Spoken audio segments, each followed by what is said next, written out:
We've got the latest information on Philip Mertens, the Kiwi pilot who's been held hostage in Indonesia's Papua province for 6 months. For that and everything else worth talking about, find and follow Newsable wherever you listen to podcasts.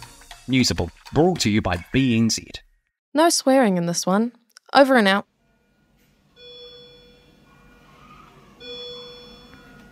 So I think we should just start with the Professor. Where do you want me? There, if that's okay. Would be perfect. I'm Eugene. And I'm Adam. This is Jane Harding. Jane Harding, I'm a professor at the University of Auckland at the Liggins Institute.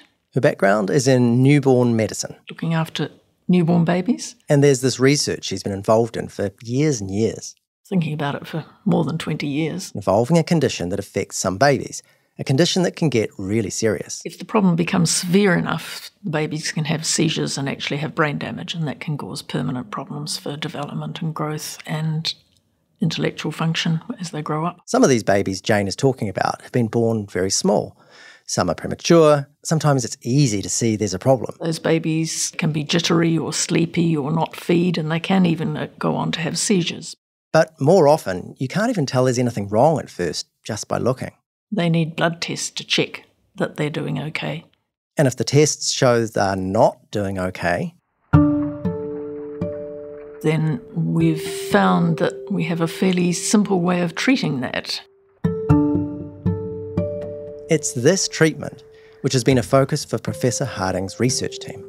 And it all comes down to one very particular molecule that the babies need. A little bit of a chemical that they're missing. So what doctors do is mix that molecule into a gel. A small amount of gel. Which is then squeezed out of a syringe. Onto the midwife's finger. And applied to the baby's cheek. Yes, or sometimes the mother does the rubbing in. So that's inside the mouth. Just inside the cheek. Where the molecule gets absorbed through the lining of the mouth. Once the molecule's made it through the cheek lining, it goes on a journey. Straight into the blood vessels. And then straight to the brain.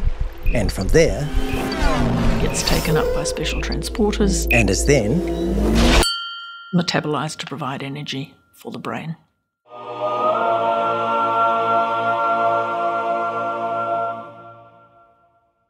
So once this magic molecule has got where it's meant to go, what happens next? We'd expect it to have a really quite prompt effect. Blood tests are taken again after about half an hour, and with any luck, the tests will show the condition is already on the mend. And even the babies who are showing those more obvious symptoms, jittery or sleepy, those babies, they usually improve over that time as well. It's basically a bit of a miracle treatment. So I asked Jane, what is this miracle treatment that prevents brain damage in these babies? So we're talking about sugar. As simple as that. Just sugar. I mean, it's not table sugar or caster or demerara or brown or even raw sugar. The specific sugar that's saving babies is glucose. It's also known as dextrose, which is almost exactly, but not quite, the same thing. Dextrose is just one form of glucose. So either word will do. It's a very small, simple molecule, carbon, hydrogen and oxygen. Tiny, common molecule. And sure, glucose, a sugar, is a kind of food. But in this situation, it sort of becomes a medicine that's now being used around the world to combat a condition that's potentially really serious. The condition that's threatening these babies is called, logically enough, low blood sugar. It's not necessarily a problem in an adult who's getting a bit hungry, getting a bit cranky, but in a baby, low blood sugar is potentially much more serious because there's a lot going on for a baby who's just been born. For months, they've bobbed about receiving oxygen and glucose by express delivery through the umbilical cord, but then suddenly they have to start running their own show. So you have to sort out your breathing and your heart within a few minutes after birth or you're in trouble. You have to sort out your glucose within a day or two. But some babies take longer than the few hours that we'd like to see. And it's those babies who have a problem. Which is why Jane's team spent all that time researching the best way to fix it and settled on that glucose gel.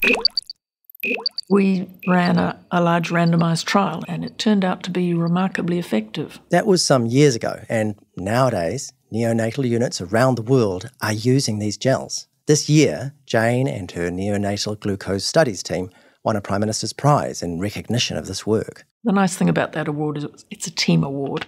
Jane's research is a reminder that the sugar in our blood, whether it's delivered as a baby-saving medicine or just a snack for an adult to fend off 3 p.m. grumpiness, that sugar in our blood is a literal lifesaver, right from day one. And that's what this episode is about. Sugar, that family of amazing molecules that come in many different shapes and sizes and names. Fructose, Dextrose, maltose, sucrose, brood malt, table sugar, maltodextrin, sorbitol, glucose, coconut sugar. Molecules that really are the stuff of life. We need a constant supply of glucose for almost all of our cells. Molecules that literally save babies from brain damage.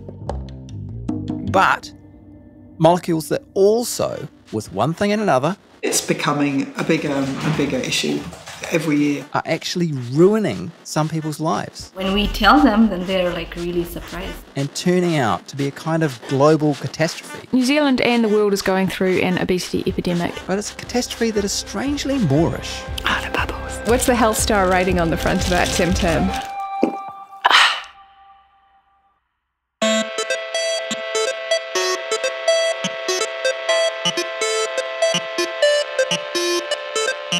Tēnā koutou katoa, nau mai, hoki mai. Greetings and welcome back to True Story. I'm Eugene Bingham. And I'm Adam Dudding. Kia ora.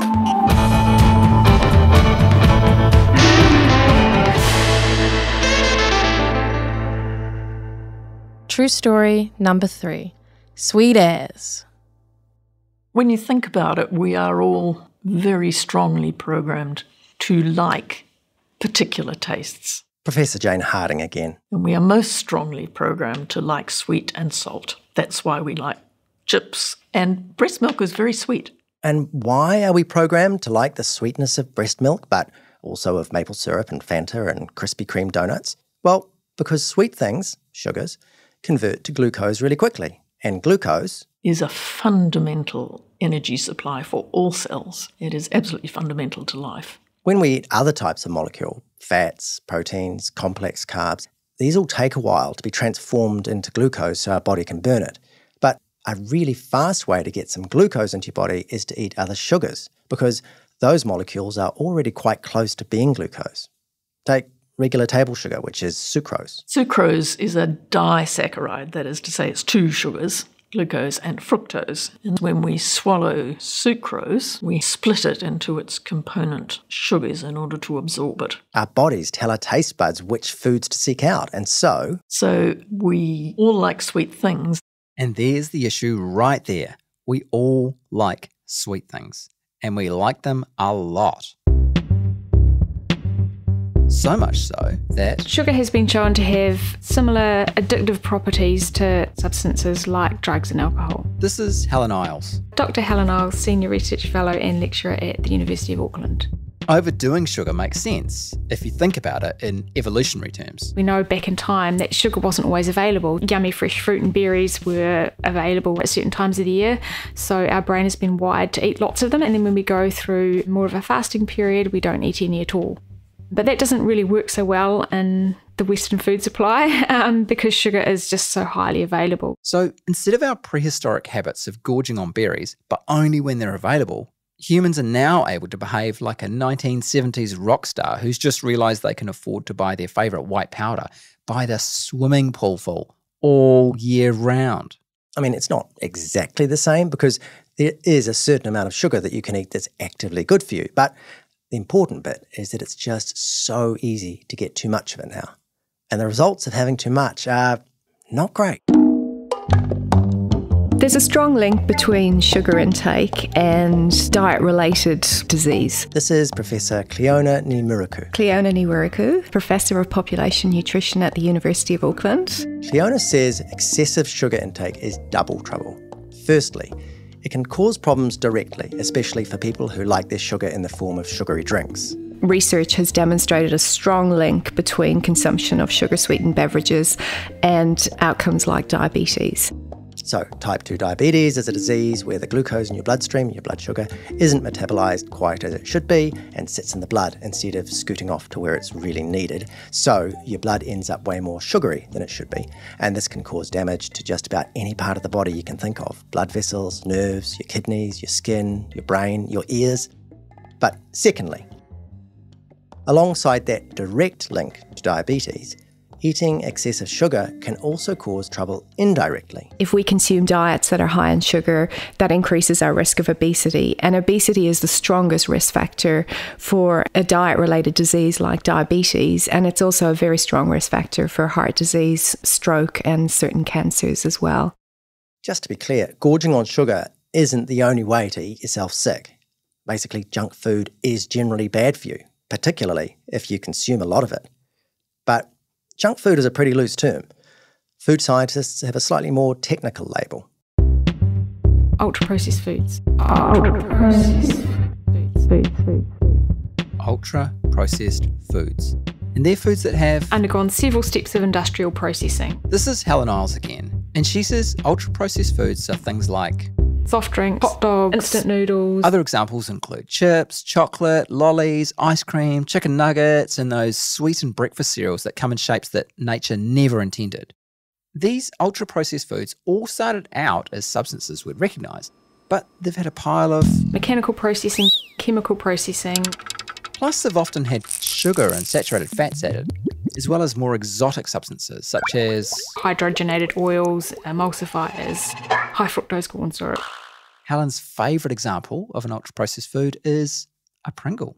People might think that a Pringle is just a potato chip sliced up, but actually that potato was mushed up and we've added some flavour and emulsifiers and a whole bunch of other things, and then squished it back out into a shape that looks like a Pringle and dried it out. So it really doesn't resemble the original potato. One of the things about ultra-processed foods is that, well, they're designed to be yummy and they're really easy to overeat. Helen says there's some new research out of Virginia Tech in the US where 20 people were basically locked in a lab. They took them to a unit where they lived for a couple of weeks. They were split into 2 groups, and depending on which group you were in, you were left to eat as much as you wanted from either Diet A, an ultra-processed diet, or if you were in the other group, you could instead graze on an all-day buffet of Diet B, a diet that was made from whole foods. You might think you can guess where this is going, but there's a twist in there. The nutritional profile of those 2 food offerings, Diet A and Diet B, had been carefully matched. They offered the same amount of energy, protein, fibre, carbohydrate, sugar. So theoretically, the nutrition the experimental subjects were being offered was just the same. But yeah, your initial instinct was right. The people who grazed on ultra-processed foods gained weight over that fortnight, an average of an extra kilo compared to the other lot. And when they then swapped the groups over, those same people lost that extra kilo on the whole food menu. Now, seeing these diets were matched, the difference wasn't about nutritional value exactly. The fundamental difference that led to the weight gain is that everyone just ate way more when they were offered ultra-processed foods, like 25% more, around 500 calories extra a day. The reasons aren't 100% clear, but it looks like it involved changes in appetite hormones such as ghrelin, which is known to increase our appetite. Plus, ultra-processed foods get eaten really fast. They ate about 20% faster. Which is basically because these foods are, well, ultra-processed. So they require a lot less mechanical chewing. It could be that these easy-chew foods simply went down the hatch before the eater had a chance to realise they'd had enough. Plus, we also have these mechanical stretch receptors in our stomachs. And ultra-processed foods are often less bulky, so your brain maybe isn't getting the same feedback from those mechanical stretch receptors to tell you to stop eating. Okay, I'm never going to look at Pringles in the same way again. But what's this got to do with sugar? It was partly just a digression, because that was such an interesting experiment. I couldn't help wondering what it must have been like to be locked in a science laboratory with 10 other people for a fortnight and told you're only allowed to eat junk food. The mind boggles. But this research is on topic, actually, because ultra-processed foods and the sugar that's often in them and the added sugar that's in our diets in general, they're all part of the same rather gloomy health picture. Helen put it this way. New Zealand and the world is going through an obesity epidemic. Of all the countries in the OECD, the Organisation for Economic Cooperation and Development, you might be surprised to know that New Zealand is sitting about third for overweight and obesity for both adults and children, behind Mexico and the United States. So around 30% obesity. We have the evidence now, and we're really confident to be able to say that sugar and ultra-processed foods are contributing significantly to our obesity epidemic. Wow, third in the world. Is it weird that I feel a bit proud that New Zealand's in the leading pack? Yeah, definitely weird. Sorry, I guess it's not our proudest achievement. But of course, even if they can't keep up with New Zealand, so much of the world is grappling with this right now. Well, this is another digression, but I want to tell you about a trip I took recently. Shoot. So, a few months ago, I was in Fiji, in the capital Suva, doing a piece about the Fred Hollows Foundation. That's the NGO which does lots of sight-saving surgeries in developing countries. Triage, and then we just filter. The story was nothing to do with sugar. I was there to learn about cataracts and the lens replacement surgeries that the foundation does. And book for clinics. But then sugar sort of forced itself into the story. How so? Well, for a start, if you're in Fiji, sugar's kind of impossible to ignore. Sugar is one of the biggest earners for the country. There's literally a ministry of sugar. And while I was there, you could even smell the sugar in the air. At least you could smell sugar smoke, because farmers were burning off the dry leaves of the sugar canes in preparation for harvesting. Also, you would not believe the number of shops in Suva where the signage out front was really an ad for Coca-Cola. You know, big red sign above the store with the name of the place in white block capitals, so it's so-and-so supermarket or whatever. And then the rest of the sign is basically a big Coke logo. But don't you get that in Aotearoa too? Like on dairies and stuff? There are loads of them in Auckland. I guess so. Coke probably does this all over the world. Of course, Coke's not the only soft drink company that wants to promote and sell its products, and Coke has actually made quite a bit of noise about its efforts to reduce the amount of sugar in its products. We'll get to that later. But all the same, I don't think I've ever seen so many of these ads in one place. It was like every third or fourth shop had that shiny red signage, not just dairies, but restaurants, supermarkets, takeaways, even a couple of car wash places. I got mildly obsessed with them and started taking photos.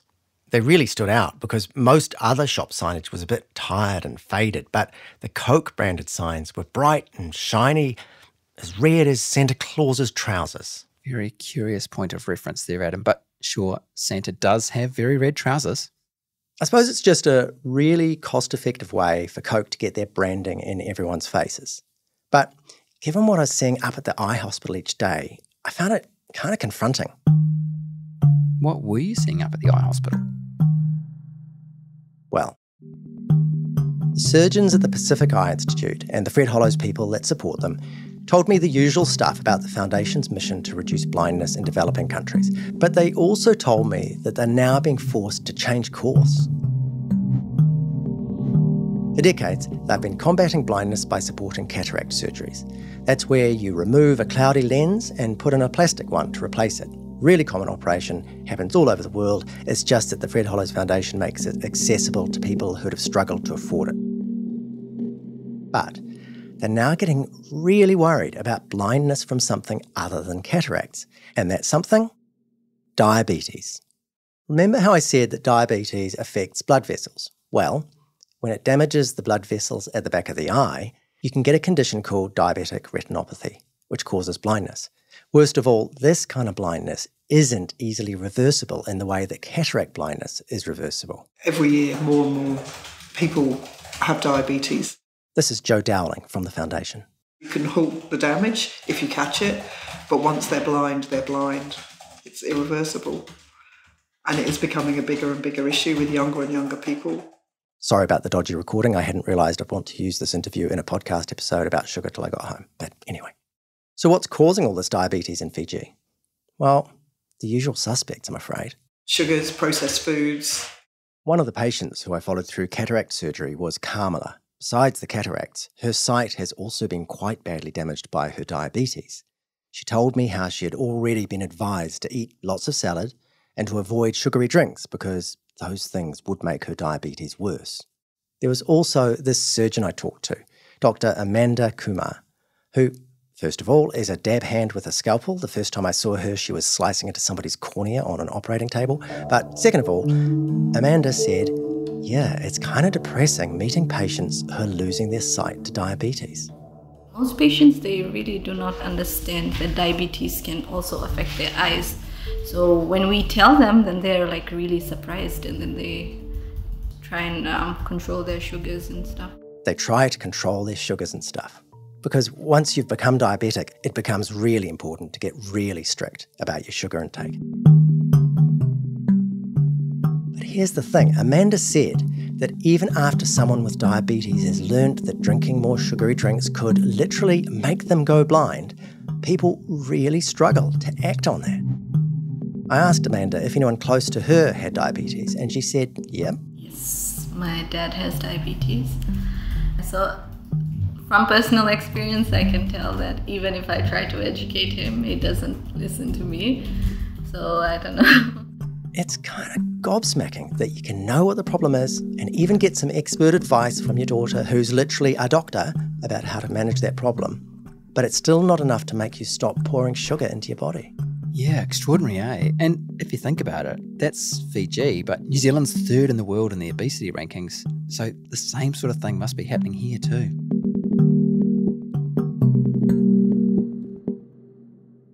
So how did this happen? How could something that's utterly essential for life and which is used to save babies in NICU units turn to the dark side and start making so many people sick? And what on earth can we do about it? That's coming up.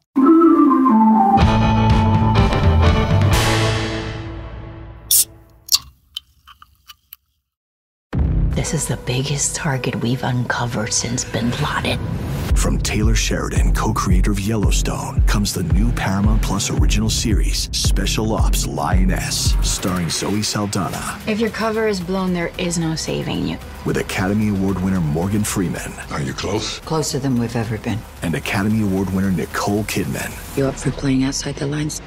Special Ops Lioness, new series now streaming, exclusively on Paramount Plus.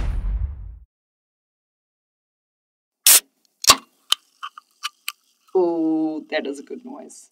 That's the good stuff, man. Ah, the bubbles. It's bubbly and it's incredibly sugary. For me, it hits the back of my throat and a little orange taste sensation. I don't know if it's just the orangeness, but it does sort of taste a little bit healthy, even though it's absolutely loaded with sugar.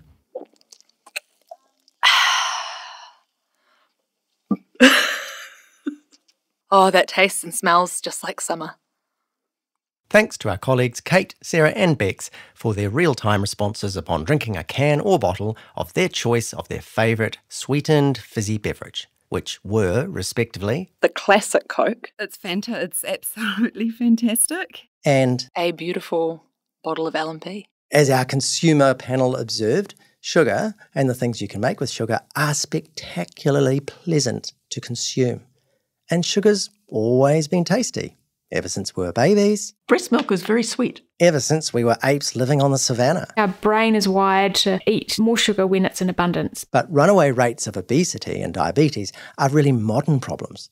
So how did the magic molecule that is literally the stuff of life, how did it turn to the dark side? Dr. Helen Isles says you can just about pick the moment that everything started to change. It was soon after the Second World War, as food shortages and rationing started to lift all around the world. Food production and society in general were going through big changes. We went from a period of scarcity of food The tussle with ration books, tokens and stamps. To having more food around again. Food production and society in general were going through big changes. Women were moving into work and weren't spending their days at home cooking as they might have been in the past. We started to see more and more of these convenience foods. The food industry, they realised how profitable these types of foods were, and sugar is cheap. It's safe from a food safety perspective, so it's a great ingredient in terms of making money as well. And there's also the curious tale of saturated fats and how some early attempts to make processed foods healthier backfired a bit. So from the 1950s on, researchers found a link between high saturated fat consumption and heart disease. So the advice to the public was, cut back on eating fat. In response to that, food industry started removing saturated fat from processed foods. Which sounds logical, but there was a fishhook. Saturated fats make processed foods taste great, and removing them made things taste a bit bland. Food processors pivoted. They added more sugar instead because A, it tastes awesome, and B, at that time, we didn't really understand that relationship between sugar and obesity in the same way that we do now. Actually, some researchers did suspect that eating too much sugar was a problem even back then, but their voices weren't cutting through. It later came out that from the 1960s on, the sugar industry's Sugar Research Foundation was tilting the playing field. They were quietly funding diet research that downplayed the health risks of sugar. People had suspected this for ages. Then in 2016, a pile of internal sugar industry documents were uncovered, and they showed that the sugar industry had played a big part in shaping official dietary recommendations in the US and thus around the world. okay, history's history. But what really matters is where we're up to now, right? And now? We have the evidence that sugar and ultra-processed foods are contributing significantly to our obesity epidemic. So easy.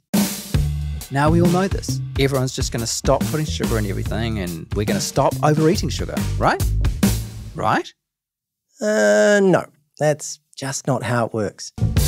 Someone who does know how it works is Professor Cleona Nimuruku, who we met in the first half. In case it's helpful, a prop of some Tim Tams, because I thought... When we went to interview Cleona, we took along some biscuits. But the doctor didn't want to bite, so to speak. What's the health star rating on the front of that, Tim Tam? Is there a rating? Oh, 0.5. Yeah. Is that good? No, that's not good. That's the lowest you can get.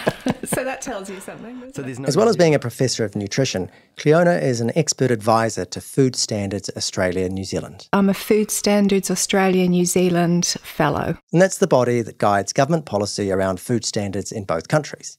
Cleona's work for them has involved some deep dives into food nutrition labelling.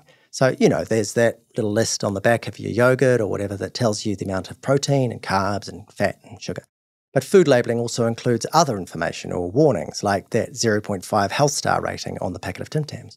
And Cleona told us about how fiendishly complicated this stuff can get. Before we get into that though, a tiny bit of background.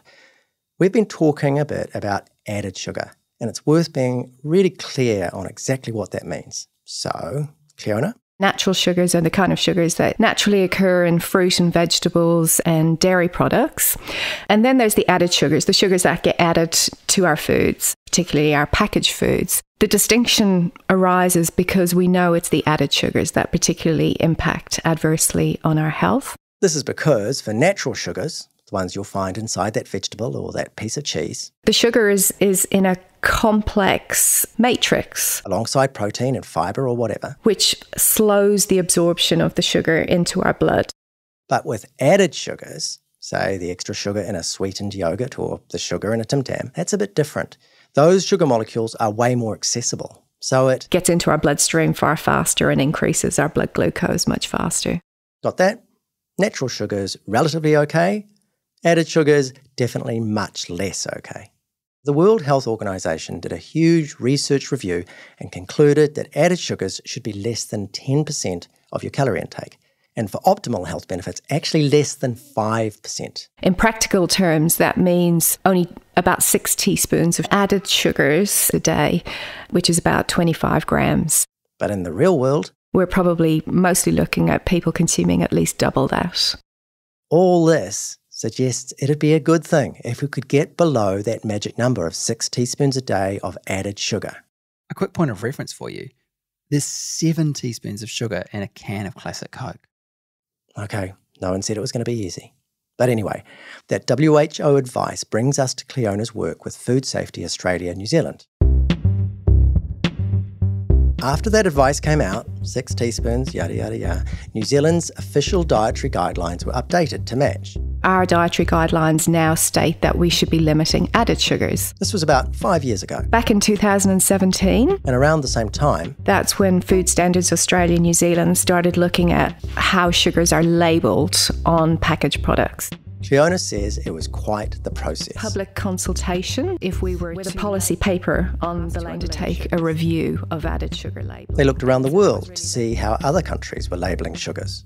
And they focused particularly on 3 options that came through. One option was to list added sugars on the nutrition information panel. Another option was a pictorial label illustrating the sugar content of a product using teaspoons of sugar. So you can imagine. And the third option was to clarify which ingredients were actually added sugars hiding behind obscure or even healthy-sounding names. Fructose, maltose, sorbitol, maltodextrins, brewed malt, coconut sugar, infinite numbers of terms that can be used for these sugars. This review process went on. Started in 2019. And on. In 2020. And on. Review in 2021. And on. In 2022, there was a decision made to develop a proposal to consider amending the Food Standards Code to include. So we're 5 years down the track, and what we have is a proposal. Cleona says the final outcome is probably going to be an extra line on that nutritional panel on the back of food packets, which will specify how much of the sugar in a product is added sugar.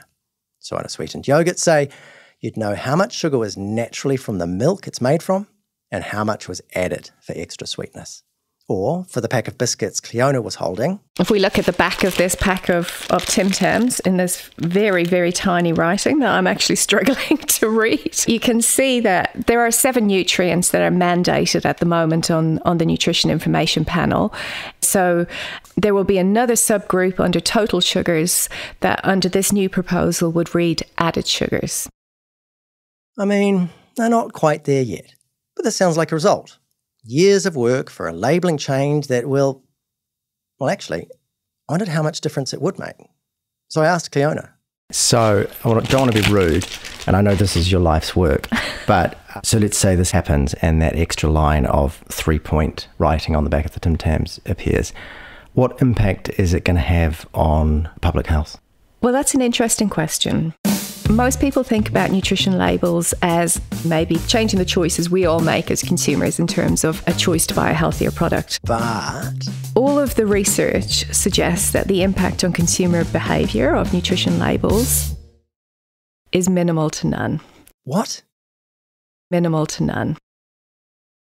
That does seem odd that they'd have so little effect. I mean, I see people squinting at the back of food labels in supermarkets all the time.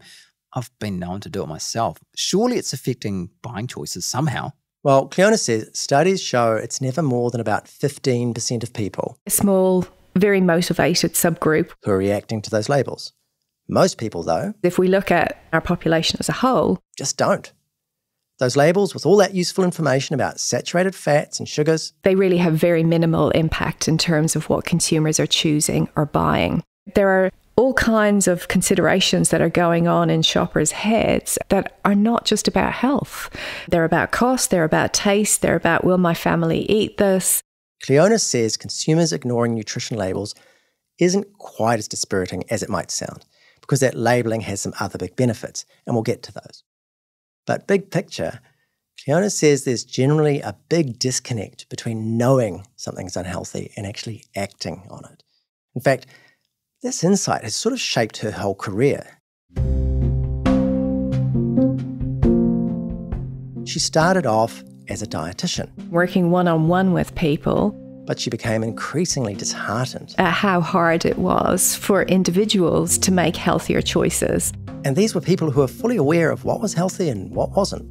That's when she changed direction and started working in public health, which seemed to take a broader view about how food and people interact.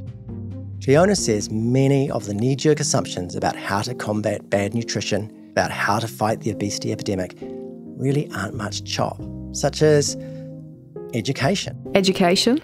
We've sort of already covered that when talking about diabetes in Fiji and also around labelling. There's that disconnect between knowing and doing. Education doesn't work because of that disconnect, but also because people are being bombarded with messages to buy and consume these foods. What else doesn't work? Voluntary industry policies or initiatives don't work. That's where food producers offer to use voluntary health star labelling, say, as a way to convince the government they don't need to be forced to follow actual regulations.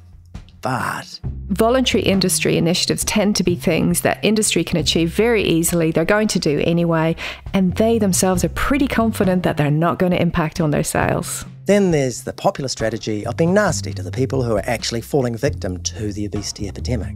Stigmatising people doesn't work. It just creates a deep sense of shame over something that I think we're all aware of is not just the fault of the individual. It's being driven by much wider things. It's not a crisis of weak willpower. So fat shaming doesn't work.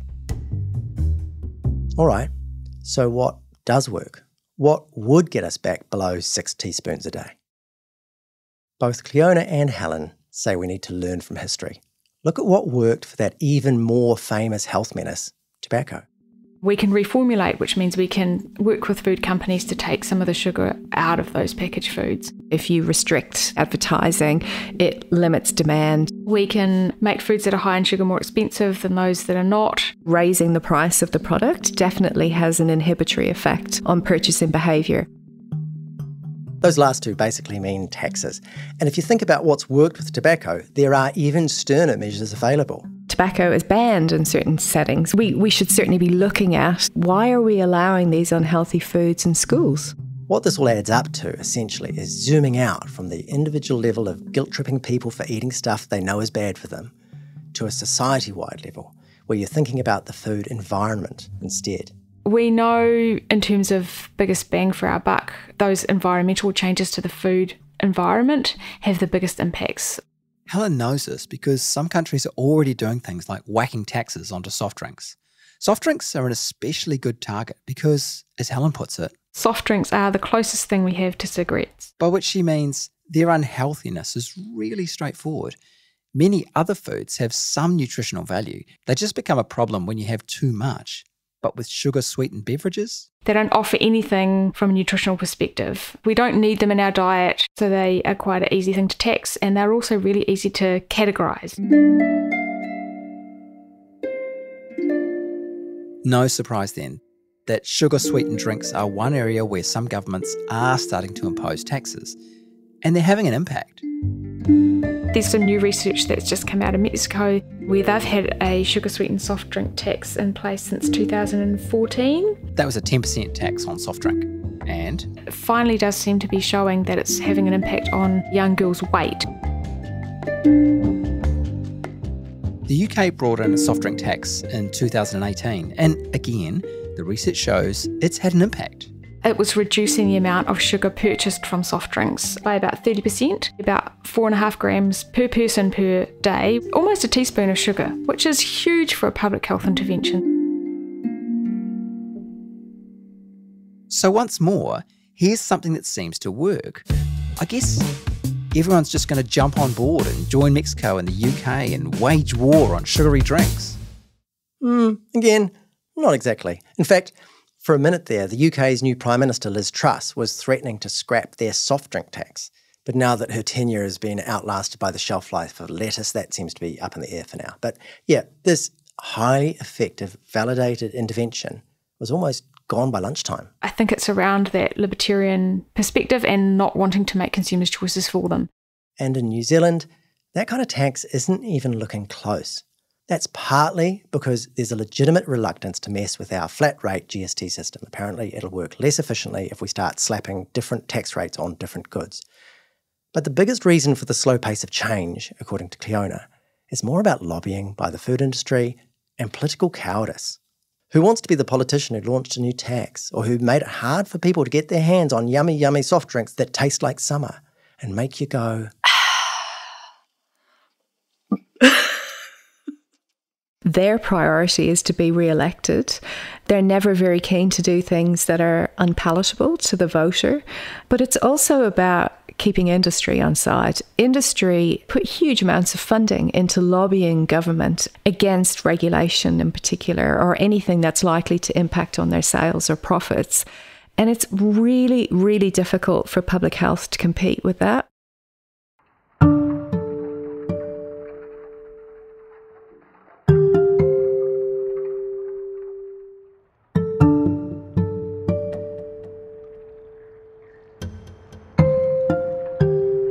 You know, it blows my mind that there are experts like Helen or Cleona, these experts who can demonstrate that certain things don't work, like fat shaming and education campaigns, but who can rattle off other things that they know will work, but which don't seem to get across the line. soft drink taxes, getting junk food out of schools and hospitals, banning junk food advertising, especially when it's aimed at children. And nothing seems to change. Yeah, I don't want to sound like a bitter old journalist, but back in 2012, I did a story for the Sunday Star Times about all this stuff: food labelling, added sugar, super sweet breakfast cereals aimed at kids, rising obesity, foot dragging by manufacturers, political cowardice, industry lobbying, all of it. I even bought a box of choco-flavoured cereal for my kids to pose up for a photo, and they just about lost their minds eating something that appeared to be almost entirely sugar and cocoa. The things you will do for a story. What a terrible parent. They survived.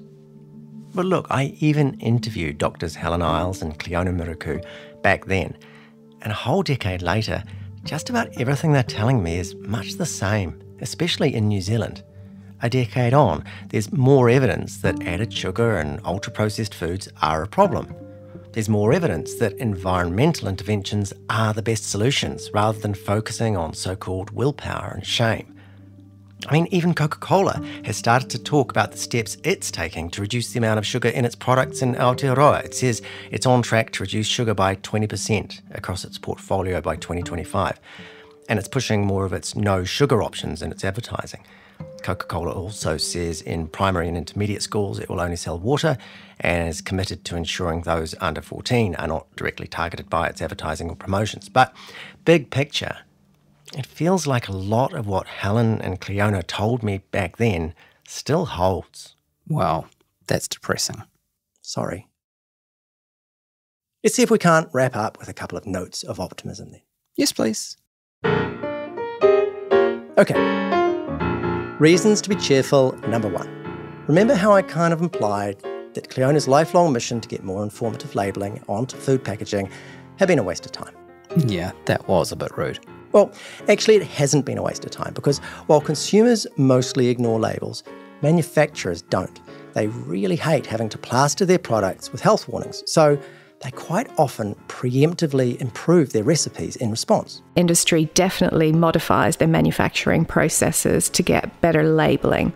And that's actually a good thing for our health. Okay, good to know. And reasons to be cheerful, number 2. Though I'll accept this one as a bit of a mixed bag. Try me. Well, remember that Helen compared sugary drinks to cigarettes. Soft drinks are the closest thing we have to cigarettes. Yeah. And Cleona said there's a lot to learn from the history of tobacco when thinking about the future of sugar and ultra-processed foods. Tobacco is banned in certain settings. Yeah. Well, one of the things about tobacco is that we are now really getting there. But it took a solid half-century from the initial research showing smoking caused cancer till governments really got stuck in to taxing, regulating and generally squeezing smoking out of our lives. So we're a long way from there with the likes of sugar and ultra-processed foods. Plus it's tricky because, we've all got to eat. But at least the alarm bell on sugar has been rung. Here's a final word from Helen. I think we're starting to see, at least in some countries, some positive changes, particularly around the soft drink taxes. I think 50 years ago, that might have seemed something that we would never do. Change is coming, says Helen, even if it's terribly slow. We're making progress. And the only thing to do is keep pushing for more change. Because there's a lot more that we can do.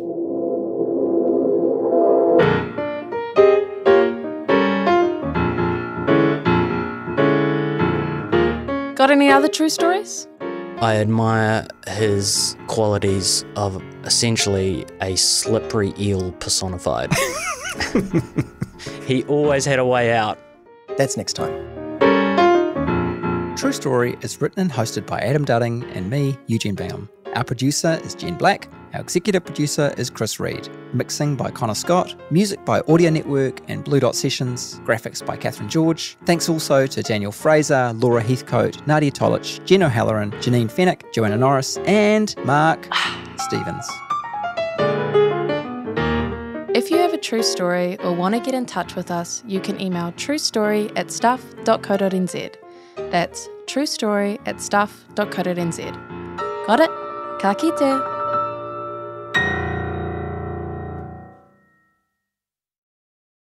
Investing, KiwiSaver, retirement, compound interest, budgeting, financial planning. are you still awake? Ever think it was time women got a seat at the table when it comes to talking and understanding finance? Yeah, us too. This is Power, Money, Security, a podcast redefining PMS for financially empowered females. And yes, I'm talking to you, you incredible wahine. You'll hear from amazing women who are passionate about making the financial world more accessible. You'll hear inspiring stories from women leading the charge in making money and in creating pathways for other women to come along. And you'll get real-world advice on how to get our finances in order and plan a strong financial future. Listen and subscribe to Power, Money, Security, brought to you by The Table, where Kiwi women talk money. Sponsored by Mercer. Sex. It's everywhere. But are we truly enjoying it? Stuff and Popsock Media present a podcast that's about to change the game. This is like next level, man. Welcome to the Good Sex Project. We'll hear from real people sharing the joys and the pitfalls of their sex and love lives. The best sex involves laughter. Sometimes you need breathers in these parties. And we'll also bring you insights from top experts from around the world. There are so many people we know who will be having sex and just not enjoying it for what it is meant to be, which is play. I'm Melody Thomas, and I'm thrilled to bring you the Good Sex Project. Join us as we explore the world of good sex, good relationships, and how to have them. Search for the Good Sex Project on your podcast player now. Made with the support of New Zealand On Air and proudly brought to you by Hell Pizza.